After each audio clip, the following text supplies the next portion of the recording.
नमः शिवाय, जय माता रानी। दोस्तों स्वागत है आप सभी का अपने चैनल जीना सीखो में। दोस्तों साल 2023 में कजरी तीज व्रत कब है, पूजा का शुभ मुहूर्त, पूजा विधि, जानेंगे इसके महत्व को। साथ ही बात करेंगे कि 3 ऐसे काम जो हमें कजरी तीज व्रत के दिन जरूर से जरूर करना चाहिए। साथ ही जानेंगे कि पीरियड्स या माहवारी में कैसे करें कजरी तीज व्रत। संपूर्ण जानकारी प्राप्त करने वाले हैं। दोस्तों अगर अभी तक आपने जीना सीखो चैनल को सब्सक्राइब नहीं किया है तो सब्सक्राइब कर ले, क्योंकि हम आपके लिए आगे भी ऐसे ही ढेर सारी महत्वपूर्ण जानकारियाँ लाते रहेंगे।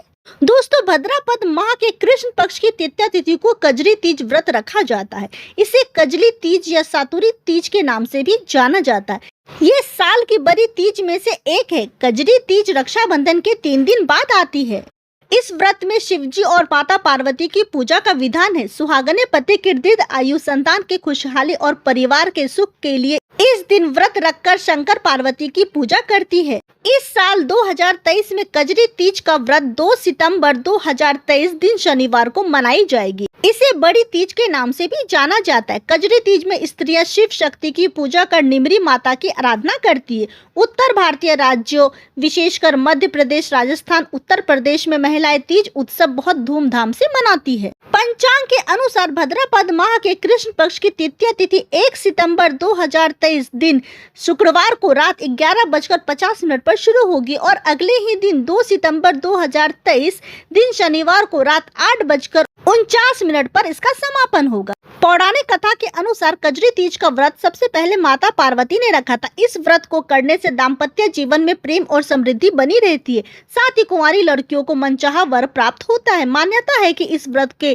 प्रताप से वैवाहिक जीवन के कलेश दूर होते हैं। साथ ही संतान और परिवार की खुशहाली का आशीर्वाद मिलता है। इस दिन रात में चांद की पूजा भी की जाती है। हाथ में गेहूं के दाने और जल लेकर चंद्रमा को अर्घ्य दिया जाता है।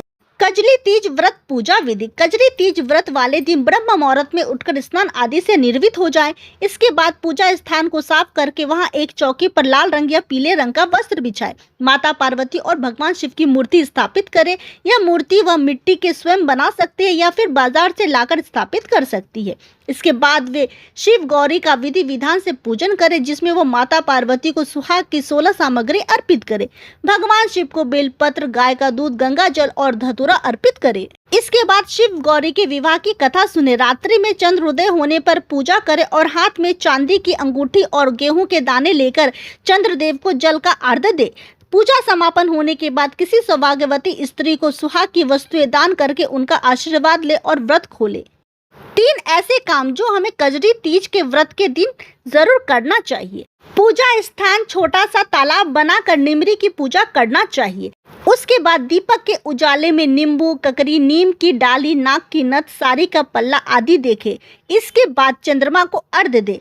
कजरी तीज पर जौ, गेहूं, चने और चावल के सत्तू में घी और मेवा मिलाकर तरह तरह के पकवान बनाए जाते हैं। चंद्रोदय के बाद भोजन करके व्रत तोड़ते हैं। इस दिन गायों की विशेष रूप से पूजा की जाती है। आटे की 7 लोइयां बनाकर उन पर घी गुड़ रखकर गाय को खिलाने के बाद भोजन किया जाता है। दोस्तों अगर कजरी तीज के दिन या उनसे पहले अगर आपको पीरियड्स या माहवारी आ गई हो तो कैसे करेंगे व्रत, जिससे व्रत हमारा खंडित भी ना हो और व्रत का पूर्ण फल भी हमें प्राप्त हो। दोस्तों कजरी तीज के दिन या आपको उससे पहले यदि मासिक धर्म आया है तो आप व्रत कर सकती हैं। आप व्रत के सभी नियमों का पालन करें। आपको स्नान आदि करने के बाद कोरे वस्त्र ही धारण करने चाहिए और पूरा श्रृंगार करना चाहिए। कजरी तीज का व्रत निर्जल रहकर किया जाता है, इसलिए आप भी निर्जल रहकर यह व्रत करें। यदि आप मासिक धर्म से हैं तो आपको इन बातों का विशेष ध्यान रखना चाहिए कि किसी भी चीज को हाथ न लगाएं। आपको इस दिन निमरी माता के लिए बनने वाले भोग को बिल्कुल हाथ नहीं लगाना चाहिए। इस समय में आपको इस बात का विशेष ध्यान रखना चाहिए कि आप भगवान की किसी मूर्ति को भी स्पर्श न करें। कजरी तीज के दिन आपको निमरी माता की पूजा स्वयं नहीं करनी चाहिए, बल्कि घर के किसी अन्य महिला से करा लेनी चाहिए। शाम के समय निमरी माता को स्वयं भोग न लगाए, बल्कि उन्हें किसी और से भोग लगवाए। कजरी तीज के दिन चंद्रमा को अर्घ्य दिया जाता है, लेकिन आपको यह अर्घ्य स्वयं नहीं देना चाहिए, बल्कि घर की किसी अन्य महिला से दिलवाना चाहिए। यदि आपने कजरी तीज का व्रत किया है तो आपको रात्रि जागरण अवश्य करना चाहिए। दोस्तों जानकारी पसंद आई हो तो वीडियो को लाइक शेयर करें, चैनल को सब्सक्राइब करें, क्योंकि हम आपके लिए ऐसी ही ढेर सारी महत्वपूर्ण जानकारियां लाते रहेंगे। ओम नमः शिवाय, जय माता रानी। दोस्तों।